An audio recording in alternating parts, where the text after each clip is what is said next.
हाँ, तो बच्चों हम लोगों को अब solid state according to syllabus start करना है।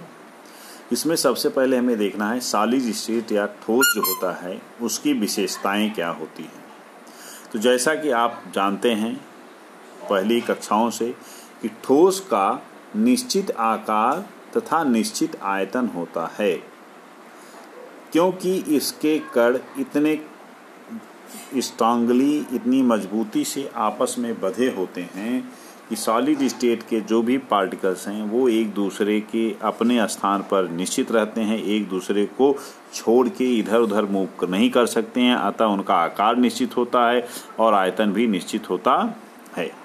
इनमें यांत्रिक कठोरता और रिजिडिटी पाई जाती है।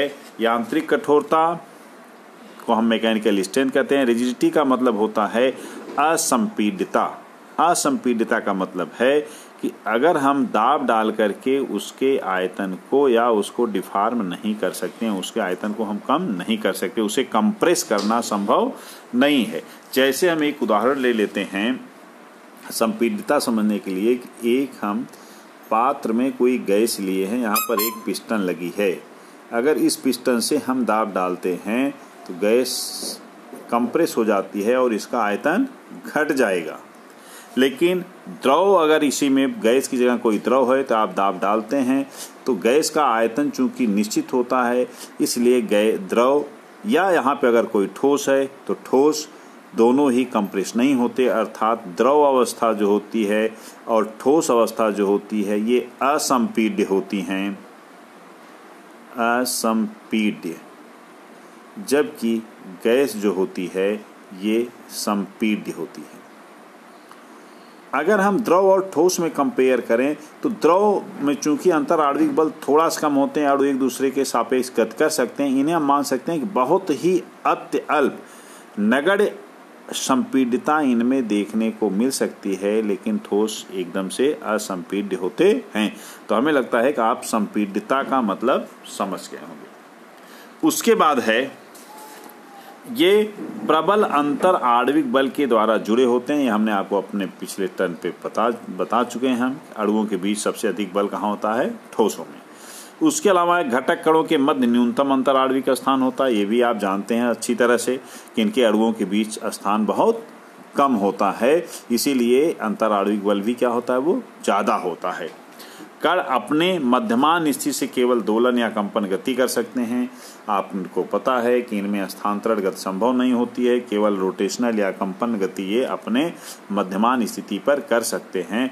इस तरह से ठोस की कुछ महत्वपूर्ण विशेषताएं हमने आपको बता दी। इसके बाद है बच्चों ठोस कितने तरह के होते हैं, ये बहुत ही इंपॉर्टेंट है। ठोस दो तरह के होते हैं, एक होते हैं क्रिस्टलाइन सॉलिड और दूसरे होते हैं एमॉर्फस सॉलिड। क्रिस्टलाइन सॉलिड को हम क्या कहते हैं? क्रिस्टलीय ठोस। और एमॉर्फस को हिंदी में हम कहते हैं अक्रिस्टलीय ठोस। ठोस इनको आपको समझना है थोड़ा सा डिटेल में, ये होते क्या हैं। वास्तव में क्रिस्टलीय ठोस वे ठोस होते हैं जिनमें निश्चित ज्यामितीय व्यवस्था पाई जाती है, और जबकि अक्रिस्टलीय ठोस जो होते हैं उनमें व्यवस्था जो होती है वो अनिश्चित होती है, अनसर्टेन होती है। इसमें बहुत ज़्यादा निश्चितता नहीं होती, जैसा कि इस फिगर में बना हुआ है। इसमें जो पार्टिकल्स हैं इनके बीच की दूरी, इनके बीच के कोण ये डिफिनिट हैं, आप किसी भी बिंदु पर देख सकते हैं। यानी इनको हम डिफाइन कर सकते हैं एक छोटे से पार्ट को भी और पूरे बड़े पार्ट में कि क्रिस्टल में कणों की व्यवस्था क्या है, वो किस तरह से व्यवस्थित हैं। एक सुनिश्चित व्यवस्था है और यह व्यवस्था पूरे क्रिस्टल में हर जगह पाई जाती है। अर्थात न सिर्फ व्यवस्था निश्चित होती है बल्कि ये दीर्घ परास तक पूरे क्रिस्टल में एक जैसी ही होती है। लेकिन एमॉर्फस सॉलिड जो होते हैं इनमें इनकी लोकेशन, इनकी स्थिति सुनिश्चित नहीं होती है, और अगर थोड़ा बहुत कहीं पर पैटर्न देखने को मिल भी गया तो थोड़े से हिस्से में ही आपको देखने को मिल सकता है। जैसे आप कह सकते हैं कि यहाँ पे हमें एक थोड़ा सा पैटर्न देखने को मिला, लेकिन ये पैटर्न हर जगह आपको देखने को नहीं मिलेगा। यानी अगर इनमें व्यवस्था देखने को भी मिली तो वो लघु परास की ही व्यवस्था होती है, बहुत छोटी सी स्थिति में सुनिश्चितता होती है। अदरवाइज एमार्फस सॉलिड जो होते हैं उनके कणों का अरेंजमेंट अनिश्चित होता है, अनसर्टेन होता है, प्रेडिक्टेबल नहीं होता है। इसको हम देख करके नहीं बता सकते हैं कि क्रिस्टल कैसा है, किस तरह से कणों की व्यवस्था इसमें होनी चाहिए। उसके बाद अगला पॉइंट है गलनांक का। अब गलनांक में कैसे अंतर होता है इनके, ये हमें देखना है। बच्चों, इसको समझने के लिए आप पहले भी पढ़ चुके हैं कि जो वास्तविक ठोस होते हैं या जो ठोस होते हैं, इनका जब हम ताप बढ़ाते हैं तो एक निश्चित अवस्था तक ताप बढ़ता है, उसके बाद ताप बढ़ना रुक जाता है और उस ताप पर ठोस द्रव में परिवर्तित होता है, जिसे हम क्या कहते हैं, उसका मेल्टिंग पॉइंट कहते हैं, गलनांक कहते हैं। और गलनांक के बाद फिर से जब ठोस पूर्णतया द्रव में बदल जाता है तो द्रव का ताप बढ़ना शुरू हो जाता है। एक ग्राफ भी हम पहले भी देख चुके हैं। और एक स्पष्ट व निश्चित गलनांक इनका है TF है, और इनके बीच ये जो ऊर्जा दी जा रही है ये भी निश्चित होती है, जिसको हम लोग क्या कहते हैं, डेल्टा H फ्यूजन। यानी गलनांक की ऊष्मा, गलन की गुप्त ऊष्मा तथा बॉइलिंग पॉइंट दोनों ही इनका निश्चित होता है क्रिस्टलाइन ठोसों का।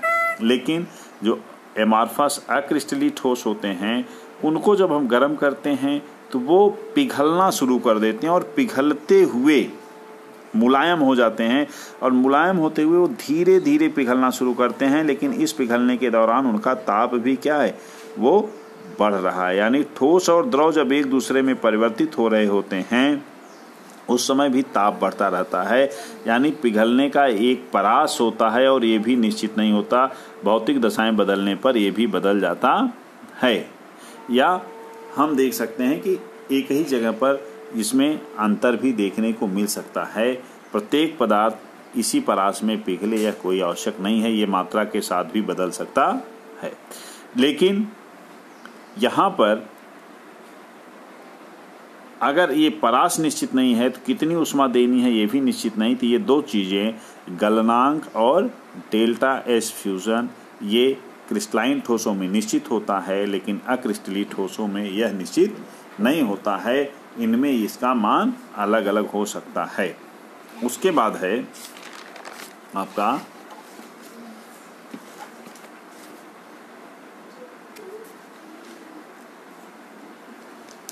गलन की ऊष्मा। अभी हमने आपको बता दिया कि ये निश्चित होती है, एमार्फस में ये निश्चित नहीं होती है। उसके बाद है असंपीड्यता। एक चीज देखिए बेटा, वास्तव में क्रिस्टलाइन ठोस ही वास्तविक ठोस माने जाते हैं और पूर्णतया असंपीड्य होते हैं। जो एमार्फस सॉलिड हैं वास्तव में इनको यह माना जाता है कि ये ठोस वास्तविक ठोस नहीं हैं, ये आभासी ठोस हैं। इनको ये माना जाता है कि जब हम किसी द्रव को धीरे धीरे ठंडा करते हैं तो एकाएक अगर उसको हम ठंडा कर देते हैं तो द्रव ठोस अवस्था में आ जाता है, लेकिन उसकी संरचना सुनिश्चित नहीं होती है। तो हमें कह सकते हैं कि अतिशीतित, बहुत ज़्यादा ठंडा कर दिया गया द्रव का ठोस रूप बन जाता है जिसमें एक निश्चित व्यवस्था नहीं होती। इसीलिए इनको हम अतिशीतित द्रव भी कहते हैं। कुछ सीमा तक इनमें संपीडितता भी पाई जाती है या तरलता पाई जाती है। तरलता क्या है? तरलता को आप समझना अगर है ऐसे समझ सकते हैं कि अगर किसी भी पदार्थ को दो विभिन्न ऊंचाइयों पर रखा जाता है, नत समतल पर, यहाँ ऊंचाई अधिक है, यहाँ ऊंचाई कम है, अगर यहाँ पर हम द्रव डाल दें तो द्रव क्या होता है, ये बहता है। इसी तरह से गैसें भी प्रायः अधिक दाब से निश्चित दाब की तरफ प्रवाहित हो जाती है। तो प्रवाह होने के का गुण जो है, प्रवाहित होने का गुण, उसी को हम क्या कहते हैं, तरलता कहते हैं। तो तरलता ठोसों में नहीं होती है, द्रव में तरलता पाई जाती है, गैसों में तरलता पाई जाती है। इसीलिए द्रव और गैस अवस्था को हम तरल अवस्था सामूहिक रूप से कहते हैं। इनको फ्लूइड भी कहा जाता है। लेकिन ठोस में ये अवस्था नहीं पाई जाती। अब दूसरा एक पॉइंट जो आपको ये ध्यान में रखना है कि अगर हम क्रिस्टलाइन ठोस को देखें तो ये पूर्ण रूप से क्या है, नॉन फ्लूइड है, इसमें तरलता नहीं होती। लेकिन जो अक्रिस्टलीय ठोस हैं, अक्रिस्टलीय ठोसों में थोड़ी हद तक तरलता पाई जाती है, यानी इनमें बहने का, बहुत ही मंद गति से बहने का गुण इनमें पाया जाता है। और इसका एक उदाहरण हम कांच में देख सकते हैं। पुराने ज़माने में जब कोई भी मकान बनता था तो उसके विंडो में जो कांचें लगाई गई थी, आज देखने पर देखा जाता है कि ये कांचें, चूँकि यहाँ पर ऊंचाई अधिक है, यहाँ पर ये क्या है, ऊंचाई कम है, तो कांच में तरलता का गुण होता है, यह एक अक्रिस्टलीय ठोस है और धीरे धीरे कांच जो है वो नीचे की तरफ बहता चला आता है। लेकिन इसके लिए कई 100 बरस लग सकते हैं, सैकड़ों वर्ष लग सकते हैं। और उसके बाद देखा जाता है कि ऐसी बिल्डिंगों के जो खिड़कियों के कांच हैं वो नीचे की तरफ थोड़ा सा मोटे हो जाते हैं। इस मोटापे का कारण क्या है? इस मोटापे का कारण ये होता है कि यहाँ से कांच फ्लो करके वो नीचे आकर के एकत्रित हो जाता है, क्योंकि इसमें बहने का गुण पाया जाता है। तो इस तरह से हम ये देख सकते हैं कि इनमें अक्रिस्टलीय ठोसों में तरलता का गुण पाया जाता है। यहाँ से कांच थोड़े पहले ये कांच था क्या, दोनों तरफ बराबर था, लेकिन यहाँ ऊंचाई से कांच बह करके धीरे धीरे सैकड़ों वर्ष में क्या होता है, वो ऊपर से नीचे आ जाता है। इसीलिए यहाँ पर जो खिड़कियाँ होती हैं इनके कांच नीचे की तरफ फूल जाते हैं। तो कभी कभी ये प्रश्न भी आपसे पूछा जाता है। अब आगे आपको देखना है, दूसरा है दैशिक गुण। दैशिक गुण क्या होते हैं बेटा? Isotropy and anisotropy.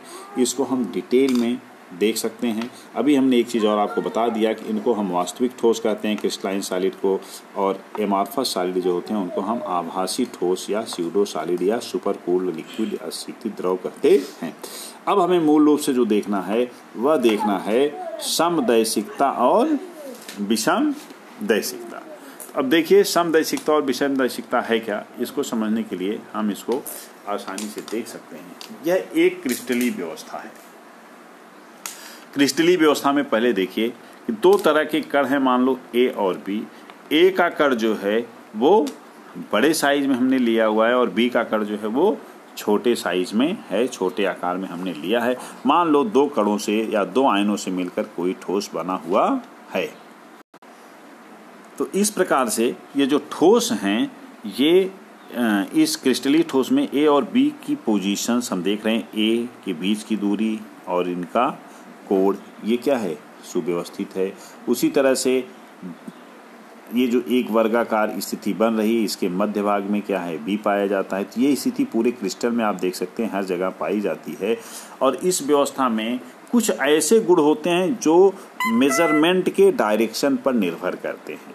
ऐसे गुणों को हम दिशात्मक गुण कह सकते हैं, डायरेक्शनल प्रॉपर्टी कह सकते हैं। तो जो डायरेक्शनल प्रॉपर्टी या दैशिक गुण होते हैं, जैसे अपवर्तनांक है, यांत्रिक दाब है, वैद्युत चालन है, वैद्युत प्रतिरोध है, आदि के मापन, आदि क्या होते हैं, मापन की दिशा पर निर्भर करते हैं। अब अगर हम इसमें देखें तो यहाँ मापन करते समय नीचे से ऊपर की तरफ हम जो लाइन देख रहे हैं, इस डायरेक्शन में जब हम मेजरमेंट करते हैं तो यहाँ पर व्यवस्था क्या है, ए के बड़े कण हैं एक तरफ और बी के कण दूसरी तरफ हैं। जबकि जब हम इसको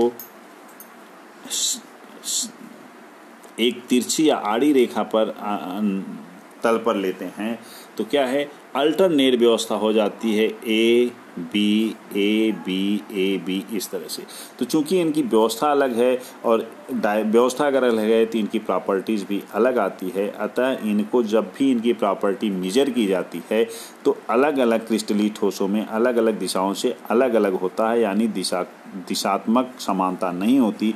अतः इसको हम क्या कहते हैं, विषम दैशिक होते हैं। यानी क्रिस्टलीय ठोस जो होते हैं वो विषम दैशिक होते हैं। इसी को हम एनाइसोट्रॉपी कहते हैं, एनाइसोट्रॉपिक होते हैं। They are the anisotropic solids, crystalline solids, they are not isotropic. अब अगला पोर्शन जो बच रहा है बेटा, अगर हम एमार्फस सॉलिड को किसी देखें तो एमार्फस ठोस जो होते हैं उनमें इस तरह की कुछ व्यवस्था होती है।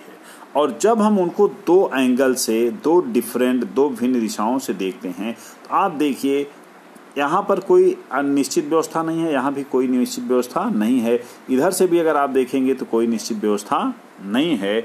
इनका क्रम भिन्न भिन्न रूपों में अलग अलग पाया जाता है, लेकिन औसत रूप से आप देखेंगे तो लगभग एक जैसी ही संरचना सब जगह मिलती है। अर्थात चाहे जिस दिशा से नापा जाए, ऑन एन एवरेज औसत व्यवस्था, औसत गुण इनका समान होता है।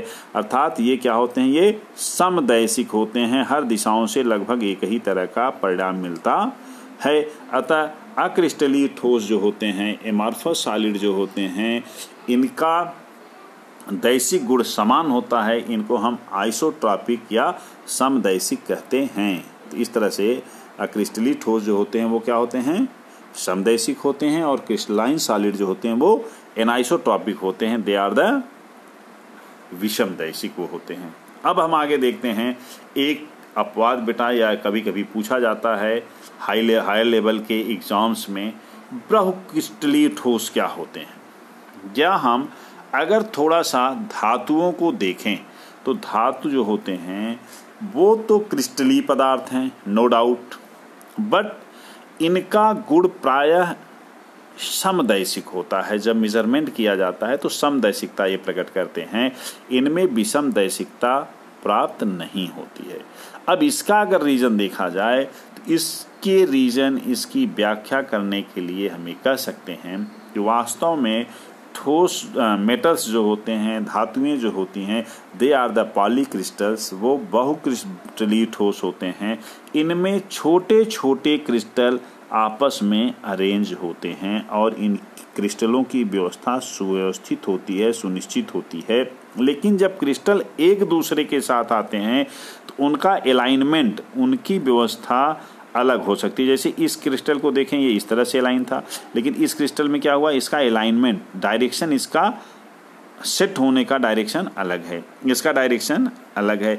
यानी क्रिस्टली तो है ये, लेकिन जब एग्रीगेट किसी भी धातु को हम बड़ा भाग लेते हैं तो उसमें जितने क्रिस्टल होते हैं, छोटे छोटे क्रिस्टल, उनकी अपने अरेंजमेंट की व्यवस्था बहुत रैंडम होती है, जिसके कारण हम अब अगर इस डायरेक्शन से देखें या इस डायरेक्शन से देखें तो इनके गुणों में समानता पाई जाती है। यही कारण है कि बहुक्रिस्टलीय ठोस जो होते हैं, धातुएं जो होती हैं, वो क्रिस्टलीय होते हुए भी समदैशिकता या आइसोट्रॉपिज्म